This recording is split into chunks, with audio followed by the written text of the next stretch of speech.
E aí, pessoal, vamos começar mais um episódio do podcast O Sócio, episódio número 64. Estou aqui com minha digníssima esposa, Malu Perini, rosto do podcast. Olá, pessoal, sejam bem-vindos. Voltando sobre essa questão do ouro, vocês concordam com a ideia de que o ouro seria principalmente uma proteção contra a inflação? Porque até nessa comparação que eu falasse, se o cara comprasse Bovespa em outubro de 2008 e ouro, o ouro ele evoluiu mais. E uma vez eu li um texto que eu achei muito inteligente, o argumento que era mais ou menos o seguinte, né? Se a bolsa seria um proxy da liberdade do capitalismo em um país, e o ouro é aquilo que ganha valor porque a moeda se desvaloriza, como se o ouro fosse constante, o que acontece é que a moeda está se desvalorizando. O que é mais forte no Brasil? As empresas do capitalismo ou a vontade do governo de desvalorizar a moeda? E aí depois aparecer a comparação mostrando a vitória do ouro. E como você disse, a cotação do ouro, como é uma commodity negociada em mercados internacionais, é dada em dólar. Por mais que ele seja volátil, é que o pessoal, se está com a barrinha de ouro em casa, não tem uma cotação piscando nela, né? Igual o imóvel próprio. O pessoal acha que não é volátil porque não vê o preço variando. Mas o ouro tem volatilidade, mas não é uma volatilidade que ela compensa um pouco o movimento do nosso mercado, porque se o ouro se mantiver estável, geralmente, quando acontece uma crise internacional, o real vai para baixo, o dólar sobe, como o ouro está em dólar, acaba acompanhando, até porque o pessoal procura ouro em crises. Então, qual seria a finalidade? A proteção de crise ou a proteção contra a inflação a principal? É uma combinação? Eu acho que seria uma combinação. Mesmo porque, dependendo de períodos, tem uma coisa que é poderosa contra a inflação, que é juro no Brasil. Juro no Brasil é uma coisa fantástica. Jabuticaba, né? É muito poderoso, né? Então, é difícil ganhar do juro. Como você falou, se você acerta uma empresa, em tese, por uma questão econômica, é pouco provável que uma empresa que tenha sucesso ao longo de um grande período perca do juro, porque senão não faria sentido ela existir. Então, aí você começa a construir algumas limitações, mas o ouro tem uma característica que é fundamental, que é a questão, mais uma vez, da escassez. Durante a época em que o ouro perdeu até o papel de reserva de valor, que foi ali na virada dos anos, na metade dos anos 90, até 93, 94, eu tradeava bastante ouro no pregão, porque o Brasil tinha uma escassez de reservas muito grande de dólar, ele era devedor internacional, e a gente produzia ouro. Então o Banco Central, ele comprava ouro da sociedade, levava o ouro para Nova York e recebia dólares de Nova York. Ou fazia o contrário, comprava ouro em Nova York e vendia para o mercado aqui. Ele fazia essas arbitragens em ouro e o mercado fazia essas arbitragens em ouro contra o Banco Central. Ele era super negociado, era negociado no mundo inteiro. A Rússia utilizou muito o mercado de ouro para poder acessar trocas internacionais.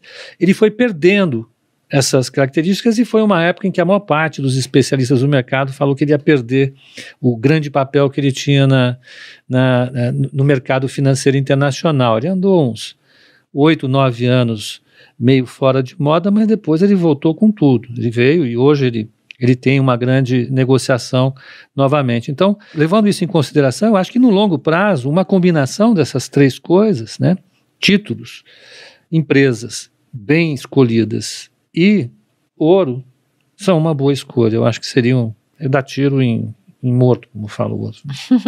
Pensando nesse período agora, porque, por exemplo, você falou do comportamento do ouro, que de vez em quando ele entra em umas que fica uma década parado, né? A gente pega antes de 71, antes do final ali do acordo de Bretton Woods, ele ficava parado porque era o laço do dinheiro. Era uma cotação basicamente fixa, variando numa banda muito estreita. Acabou esse acordo, saiu em uma década de $35 para quase 600, 700 dólares.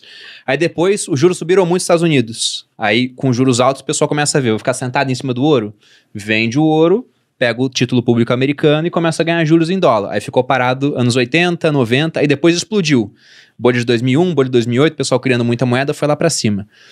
E agora a gente está em um momento interessante, porque a gente teve muita criação de moeda, você criou um monte de moeda e você tem aquilo que é escasso. Então, se todo mundo quiser comprar um pouquinho do que é escasso, o preço tende a subir. Só que porque criou muita moeda, a gente está tendo inflação.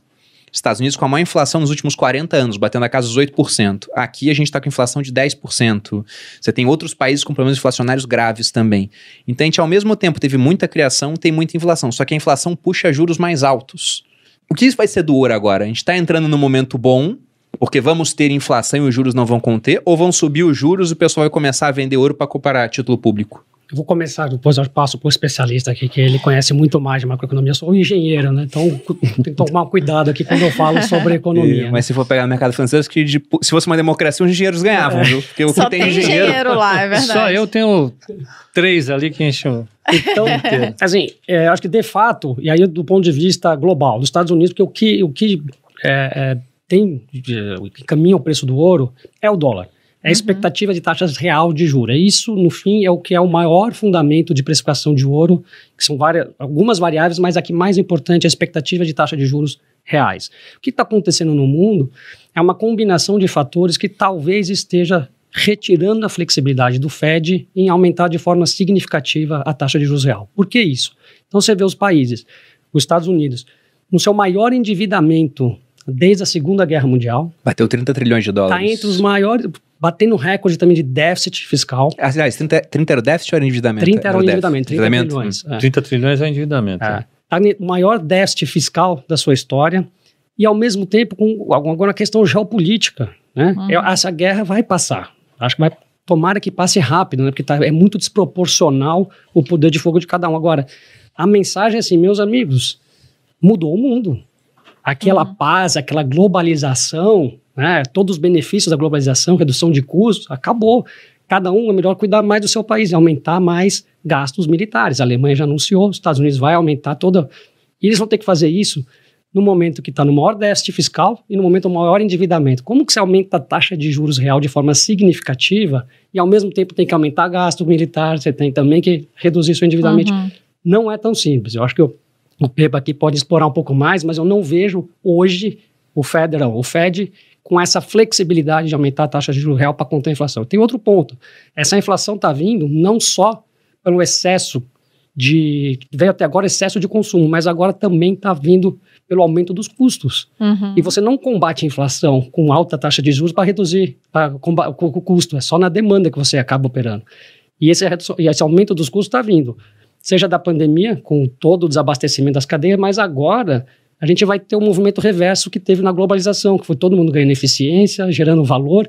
Agora a globalização já está invertida, cada um voltando a produzir em casa e acaba perdendo eficiência. Isso vai também impulsionar a inflação, não necessariamente a taxa de juros real. É difícil. Não, são as grandes perguntas que a gente tem hoje no mundo. Eu acho que toda a academia está debruçada sobre essas questões, sobre a questão fiscal nos Estados Unidos, sobre a questão inflacionária no mundo, né, sobre a questão das cadeias produtivas globais. Os analistas de mercado estão extremamente focados na condução da política monetária por parte do Fed e das consequências dessa guerra sobre uma nova ordem, pelo menos militar global, né, e de que maneira isso afetaria a globalização. O pessoal tem chamado isso de deglobalization, né, então você está desconstruindo a globalização. Eu acho que as coisas começaram ainda, e esse é o ponto, é isso que agrega a palavra que a gente utiliza. Às vezes as pessoas acham que a gente utiliza para fugir das grandes questões.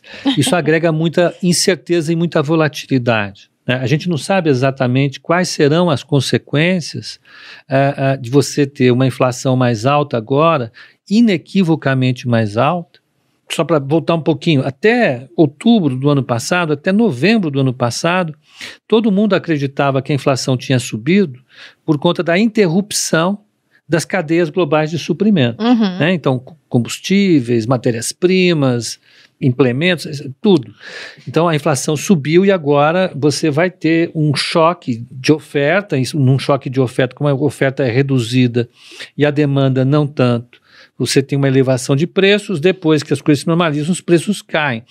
O Fed estava com esse discurso, o Banco Central Europeu estava com esse discurso, o Banco do Japão, o Banco do Canadá, o Banco Central do Brasil, todo mundo estava, é transitório, estamos aqui hoje. 2 anos depois. A nossa vida é transitória, a inflação está permanente. Pois é, né? Então, muito bem, então, até que ponto o Banco Central vai ter que atuar? O fato é que ele vai ter que atuar.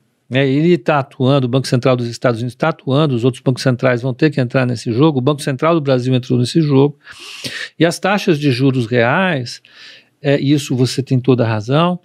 As taxas de juros reais, se elas ficarem positivas no longo prazo nos Estados Unidos, a trajetória da relação dívida-PIB pode ficar extremamente comprometida, né? Então, se os Estados Unidos começarem a pagar juro demais lá nos títulos de 30 anos, o benefício que os Estados Unidos sempre teve de reduzir o endividamento com a inflação, ele perde.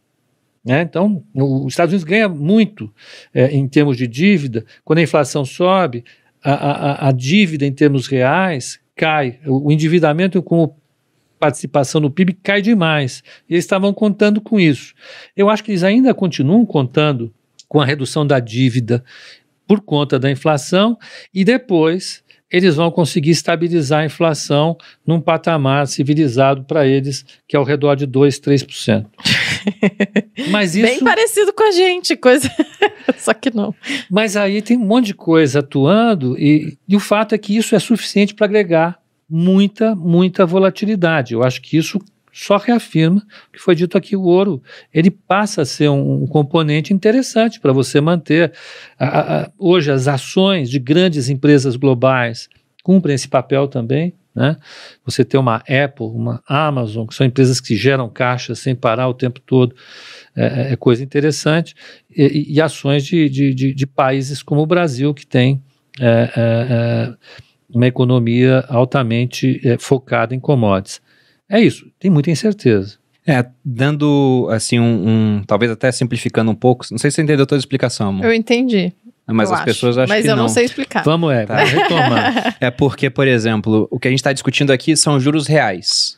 Aqui no Brasil, agora a Selic está em 11,75, mas tem uma inflação. Então, esses juros menos a inflação seriam juros reais. E nos Estados Unidos a inflação está em 8%. Eles estão subindo muito pouquinho a taxa. Então, o ponto eles estão sendo obrigados a subir a taxa de juros, mas não a ponto de compensar essa inflação. Se ficar assim, é um cenário positivo para o ouro. Muito positivo. Só que se eles colocam uma taxa de juros real, ou seja, a inflação está em 8, eles conseguem elevar a inflação até um patamar para... A inflação não consegue levar os juros até um patamar para conter essa inflação, e o investidor vê, nossa, agora eu tenho um ganho real nos Estados Unidos.